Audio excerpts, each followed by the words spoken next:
Hello tout le monde, et ben nous voici pour le troisième interview de Salon d'Amessence. Aujourd'hui, j'ai le plaisir de vous présenter Léana. Léana, qui est une jeune femme pleine de vie et que j'ai tenu à interviewer pour les salons d'Amessence. Donc, moi, je suis là pour les salons d'Amessence dans la lignée du Cercle des femmes. Et voilà, donc je ne vais pas vous la présenter, on va se présenter dans cette interview. Et puis voilà, donc on est parti. Léana, je te remercie d'avoir accepté de venir dans mon salon. Alors donc je précise, café, thé, Léana, et on n'oublie pas la vapote, ne fumez pas. Donc Léana, bonjour. Bonjour. Alors, on va pas dire qui tu es, on va juste dire que tu es Léana, d'accord? Et en deux mots, je te laisse te présenter. Donc, ce que tu veux, ton âge, ce que tu fais dans la vie actuellement. Et voilà, en deux, trois mots très simples. Je m'appelle Léana, j'ai 24 ans et aujourd'hui je suis responsable de magasin d'un magasin bio. D'accord. Voilà. Magasin bio qui est sur Amberieu et dont on ne fera pas la publicité, sauf que moi je la fais, de La Vie Claire. Donc Léana, si je t'ai invité dans ce salon, c'est dans cette lignée justement d'aller comprendre cette essence de femme que moi je trouve en toi et que je te suis parce que je te connais depuis très très longtemps. On dira après pourquoi. Donc moi ce que je voudrais commencer c'était est-ce que tu te souviens enfant, quel rêve tu avais en tant que petite fille? Oui. Sur ton métier, sur ta vie en général. Ouais, alors sur mon métier, moi je voulais être archéologue. Hmm. J'ai toujours été un petit peu attirée par le côté mythologie égyptienne, etc. Ouais. Quand j'étais petite, j'adorais. Je sais pas, c'est un truc qui m'attirait. Hmm. Et du coup, voilà, j'étais un peu partie dans l'archéologie. Puis après, j'ai un peu vite abandonné. Ouais. Je me suis un peu posé la question d'être kiné Ouais. aussi, hôtesse de l'air. D'accord. Voilà, c'était un petit peu vraiment le rêve d'enfant. D'accord. Voilà, on va dire. Moi, ce que je décèle là-dedans, c'est la découverte. Oui. C'est le don de soi Mm. aussi. Parce que justement, quand on va aller à la rencontre de l'archéologie, on va aller découvrir ce qu'ont fait les uns et les autres. On va mettre à jour des choses. La kinésithérapie, on dit ça Oui. maintenant, hein, je crois, c'est aussi apporter son bien-être aux gens et puis Mm. leur permettre d'aller mieux. Donc d'aller découvrir ce qui ne va pas. Donc il y a un côté découverte depuis que tu es enfant. Est-ce que en grandissant, tu as pris conscience de ces changements ou ils sont venus beaucoup plus, enfin, au fur et à mesure, ou c'est venu d'un coup, tu t'es dit, bah non, finalement, je veux pas faire ça, je veux devenir, je sais pas moi, pâtissière Mm. ou. Alors en fait, c'est en grandissant où la période un peu d'adolescence, Mhm. où on est un peu perdu. Ouais, Honnêtement, moi j'étais complètement perdue. Alors j'avais des très bonnes notes à l'école, sauf que ouais, je foutais rien. d'accord. Clairement, ça m'intéressait pas et pourtant, l'histoire c'était super intéressant, Mhm. l'anglais, tout, des matières que j'adorais. Mais en fait, j'étais dans une période un petit peu rebelle D'accord. et j'étais un peu perdue, je savais pas trop quoi faire de ma vie Mhm. et, euh, et en fait, ce qui s'est passé, pour un peu expliquer pourquoi j'en suis là aujourd'hui, c'est que mon papa a travaillé dans la cuisine, Ouais. cuisine très bien encore aujourd'hui. Oui, je Et, confirme. et en fait, je l'ai toujours vu dans les casseroles et je sais pas, c'est quelque chose qui Mhm. m'a beaucoup attirée. Et en fait, j'ai eu un petit déclic, j'ai fait un stage en hôtellerie Ouais. et j'ai eu plein de projets d'un coup qui sont venus. Mhm. Et mon projet principal, donc, c'était de faire un tour du monde culinaire D'accord. et d'ouvrir mon propre restaurant Ok. avec en fait tout ce que j'aurais pu Mhm. apprendre, découvrir tout au long de mes voyages. Ouais. Et en fait, d'ouvrir ce restaurant Mhm. un peu à terme, on va dire, Ouais. mondial. D'accord. Et beaucoup travailler sur les produits crus. Ouais. Voilà. Et ça, j'avais 14-15 ans quand ça m'est D'accord. venu. D'accord. Voilà. Bon, on saura plus tard que tu as fait ces voyages, que tu es allé chercher les cuisines au bout du monde et que tu cuisines aussi très bien. D'accord. Donc en fait, on est encore dans la découverte, on est encore dans le partage, on est encore dans ce qui fait de toi aujourd'hui cette femme qui a envie de partager les bonnes choses avec les gens. Parce que, enfin, moi te connaissant, je sais qu'à l'intérieur, il y a une âme magnifique qui aime apporter le bonheur aux gens et puis l'écoute et toutes ces choses-là. Et dans cette expérience jusqu'à présent, est-ce que c'est à un moment donné que tu t'es dit, moi je suis une femme et je suis capable de faire des choses, ou est-ce que c'était naturel pour toi, en tant que femme, de faire ces choses-là? Ou c'est parce que tu es une femme que tu as voulu faire ça? Je pense que c'est un petit peu de tout. Ouais. Je pense que j'ai pris conscience, alors surtout quand j'ai commencé à travailler en cuisine, Ouais.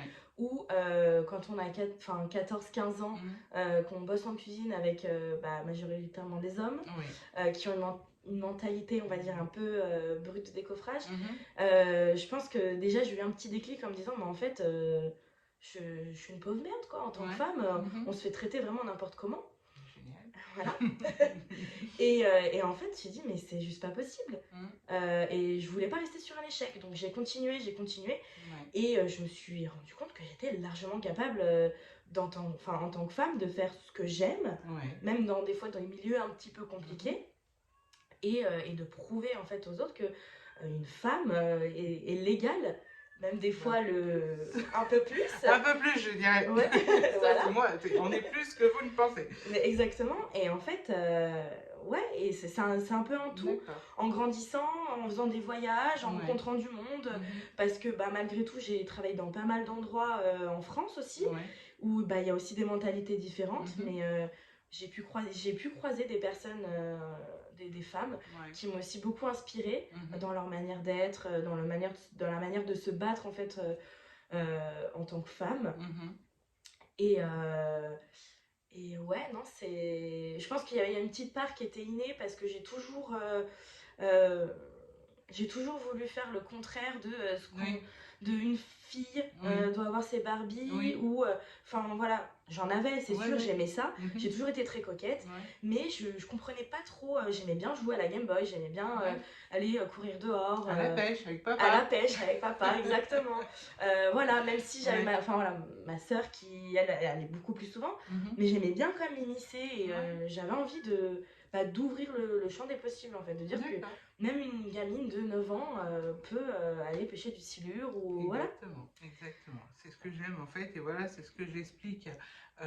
C'est un peu ce que j'explique justement à travers ces vidéos. C'est que c'est pas parce qu'on est une femme que forcément on est dans des carcans bien limités. C'est pas parce que vous avez habillé votre fille de l'âge de 2 ans jusqu'à l'âge de 14 ans avec une jolie robe, avec une jolie robe, que forcément elle sera infirmière, éducatrice, ou non, elle peut être aussi conducteur de chantier, elle peut être, voilà, du moment où la femme est à l'intérieur, elle est capable de faire ce qu'elle a envie. Et toi, tu le prouves non seulement aujourd'hui, puis à travers de tout ce que je connais de toi, et c'est cette femme qui m'intéresse. Donc, est-ce que toutes les décisions que tu as prises, tu te les as prises en conscience d'être cette femme justement un peu battante, un peu partageuse, un peu très curieuse de la vie, on va dire? Est-ce que ces décisions que tu as prises, elles t'ont poussé justement à sortir cette femme pour toi, ou est-ce que cette femme est sortie par rapport aux décisions que tu as prises? Tu vois la différence? Ouais, mais c'est une bonne question. Elle est compliquée. Tu vois, honnêtement, j'arriverai pas à déceler. Alors, je dirais peut-être quand même plus que c'est parce que je suis cette femme, entre guillemets, ça m'a poussée à prendre ces décisions. Je dirais quand même plus ça. D'accord. Mais je pense qu'il y a quand même un petit peu des deux. Oui, parce que forcément, quand tu prenais une décision, ça te permettait de sortir cette femme et de te dire, grâce à elle, je suis capable d'aller là. Donc en fait, tu as grandi avec cette idée de la femme qui est puissante. Comment toi, tu te décrirais en tant que femme? Est-ce que tu te sentirais plus une femme passive, une femme active, une femme dans toute sa splendeur? Parce que voilà, une féminine sacrée, comme on dit, que ce soit personnel, professionnel. Est-ce que tu arriverais à te déterminer en tant que femme? Non. Écoute, je me suis jamais vraiment posé la question. C'est compliqué de se Euh, parler de soi, hein, en fait, en ouais, c'est général, très donc compliqué, hein, j'avoue, j'ai pas j'imagine. l'habitude aussi. Tiens Euh, donc, on dirait que c'est la première fois que tu fais ça. euh, c'est une bonne question. En général, c'est le genre de questions qu'on pose aux femmes quand elles ont déjà un certain âge, Mhm. hein. Donc je pense que c'est compliqué. Alors, est-ce que tu serais d'accord si je dirais que moi, d'un point de vue extérieur, ce que je vois en toi, c'est la femme curieuse, battante Mhm. et, et volontaire. Oui, je pense que ça peut me décrire plutôt bien. Bon, après, il y a plein d'autres Oui, facettes que les oui. gens ne connaissent pas, que moi je connais, parce que je vous avouerai que, mais je vous le dirai après, c'est pas drôle si je vous le dis maintenant. Euh, pour toi, alors, si tu regardes un petit peu ta vie d'avant, ta vie de maintenant, parce que voilà, tu as, vécu ta jeune existence, parce qu'on a quand même pratiquement 30 ans d'écart, hein, qu'on soit d'accord, dans ta jeune existence, est-ce que tu peux me dire quelle est ta plus grande fierté en tant que femme? Pas pas en tant que professionnelle, mais en tant que femme. Ça peut être un côté professionnel, d'être gérante d'un magasin à ton âge. Franchement, moi je dis bravo. Parce que c'est pas donné à tout le monde quand même. Il y a quand même eu de la volonté pour arriver là. Mais toi, ta plus grande fierté, elle est où? Est-ce que tu as quelque chose, tu dis, tiens, moi je suis fière de ça. Alors ça, c'est De pas, tout.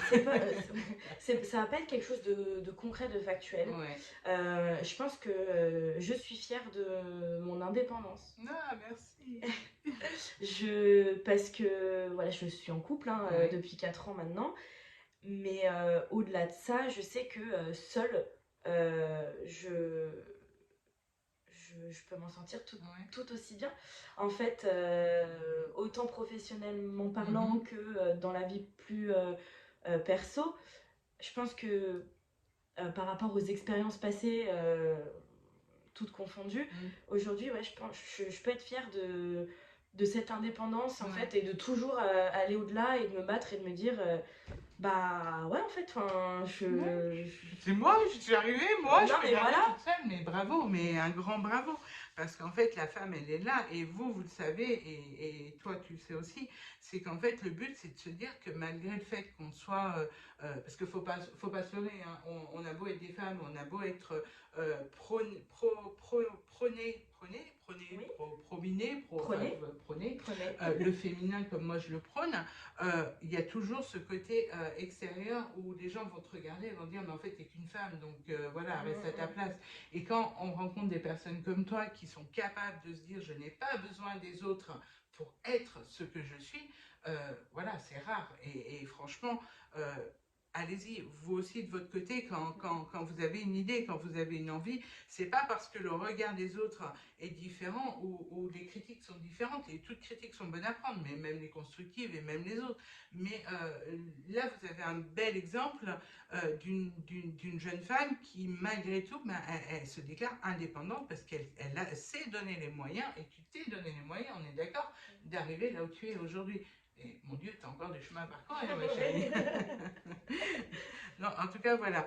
Euh, moi, alors, maintenant, je vais vous l'avouer. euh, en fait, Léana n'est ni plus ni moins ma nièce. Et moi, j'ai une grande admiration parce que moi, je la connais depuis qu'elle est petite. Je connais son histoire, je connais sa vie, je connais son évolution. Et quand j'ai vu Léana, enfin, quand je t'ai vu ces dernières années, ces 3 dernières années, avec tous tes grands projets, le plus marquant, c'est ton ordinateur perdu dans l'avion où tu criais au secours, il y a toute ma vie dans l'ordinateur qui revenait des États-Unis. Je me suis dit, mince, la gamine, elle a toute sa vie dans un ordinateur parce qu'elle avait toutes ses recettes, elle avait toutes ses rencontres, elle avait tout ça, elle a tout perdu. Et ça a été une panique. Et depuis ce jour-là, je me suis intéressée réellement à qui tu étais, parce qu'avant, tu étais ma nièce, mais voilà, tu étais ma nièce. Et depuis ce jour-là, je dois avouer que je me suis dit, euh, avoir cette âme de partir à l'autre bout du monde pour aller rencontrer des gens, pour aller apprendre la cuisine, pour ramener ça en France et dans des buts et dans un but de rêve finalement, c'est un peu pour ça que moi je t'ai demandé de venir parce que tu as à l'intérieur de toi justement ce que je veux mettre en avant. Cette femme qui est Amazon, c'est une femme qui est capable de se dire j'ai un but et je vais aller jusqu'au bout. Bon, tout le le monde. Il y a des trucs qu'on laisse un petit peu de côté parce que c'est nul, mais jusqu'à présent, tu es allé jusqu'au bout de tes rêves. Pour être aujourd'hui, alors c'est pas par hasard aujourd'hui que tu travailles chez la vie claire, qu'on soit bien d'accord, et je te souhaite d'aller beaucoup plus loin dans tes projets que simplement être gérante de ce magasin. Et, là, je voudrais juste te demander si toi tu avais un mot, une phrase, un conseil, entre guillemets les conseils, hein, à dire à toutes ces femmes qui nous regardent, parce que toutes les, enfin c'est que des femmes qui nous regardent, faut pas rêver, les mecs qui ne regardent pas, de toute façon ils sont pas intéressés. Les mecs ils ont rien à faire, non je rigole. En tant que femme, qu'est-ce que tu aimerais dire à toutes ces femmes qui te regardent et qui n'osent pas ou qui se sentent peut-être mises à l'écart de leur propre vie par rapport à ces carcans justement qu'on met. Je pense que déjà, il faut briser toutes ces chaînes dans lesquelles on nous a enveloppés. Parce que je pense que ça nous ralentit beaucoup dans nos progressions. Et surtout d'être soi-même et de ne pas avoir peur du regard des autres et de se soutenir. Je pense qu'en tant que femme, on vit peut-être, alors pas toute la même chose, la même histoire, il y a quelque chose de commun. Et je pense que le soutien, le partage et voilà, vraiment de se sentir solidaire, je pense que c'est très important aujourd'hui et de se libérer un petit peu de toute... C'est ma nièce. Je crois que ça coule dans le sang. En fait. Ça doit être ça. Je crois que ça coule dans le sang. Ouais, c'est exactement ça. Franchement, tu détermines, là en quelques mots, tu as dit exactement le slogan, on va dire entre guillemets, d'âme et sens. Voilà, c'est le soutien, le partage, ces barrières qu'il faut passer. Ces barrières qu'on nous a inculquées depuis qu'on est enfant et que, en fait, c'est par peur de nous perdre, parce qu'en fait, nos parents nous élèvent de façon à nous garder en sécurité dans la société, sauf que la société, elle ne nous garde pas en sécurité, donc ouais, c'est exactement ça, et je t'en remercie, j'en suis même touchée, parce que finalement, sans le vouloir, on se transmet ces choses-là, hein. Donc, je t'inviterai volontiers au prochain Cercle des femmes qui aura lieu dans quelques temps avec, d'ailleurs j'en profite entre guillemets, je fais une petite parenthèse, donc le Cercle des femmes, le prochain qui aura lieu avec Aline Marmora, donc on est en train de mettre ça en place, donc tu sais le Cercle des femmes où on se regroupe tout ensemble et on peut discuter de tout et de rien, donc qui aura lieu certainement au mois de février, donc on vous donnera la date exacte, et je t'inviterai volontiers avec pour plaisir. Ce premier Cercle des femmes de l'année, parce qu'on remet ça en cours cette année, et j'aimerais que tu sois là et y participer. Donc, ça me touche beaucoup, merci beaucoup. Et c'est dans ce thème-là, en se disant qu'on est des femmes et qu'on a le droit de tout faire. Léana, je te remercie beaucoup. Tu me disais juste avant qu'on commence l'interview, je suis stressée. Finalement, moi je trouve que voilà, tu as dit l'essentiel pour moi de ce que je pensais de toi et ce que je voulais que tu sortes, tu l'as dit. Tu as montré ce côté très féminin finalement. On n'est pas des féministes, on ne va pas aller se battre, hein, qu'on soit bien d'accord, mais on est des féminines et on le prône, et ça c'est important. Et moi, pour le mot de la fin, vous savez, je vais vous dire déjà merci Léana, et moi je vais vous dire à très bientôt pour le prochain cercle et pour les prochaines interviews de cercle de club, d'âme et sens. Et n'hésitez pas à me contacter si vous avez besoin de quelques renseignements. Si vous voulez aussi faire une interview avec moi dans un interview comme celui-ci, ou même chez vous ou ailleurs, peu importe, vous serez les bienvenus. Moi, je vous envoie énormément d'énergie. Léana, je te dis à très bientôt pour le prochain Cercle des femmes. Et si tu as envie de revenir pour une interview sur un sujet particulier, parce que j'en aurai, tu es la bienvenue. Et ce sera avec plaisir. Que je te réinvite pour parler de bouffe, de recettes, ou même simplement de café. Et puis je te dis à très bientôt, parce que voilà, en tant que ma nièce adorée que j'aime de tout mon cœur, je l'avoue, on se voit très bientôt. Donc voilà. Et c'est top, super. C'est cool. Merci à tous. À bientôt. À toutes, effectivement. À bientôt. Ciao, ciao.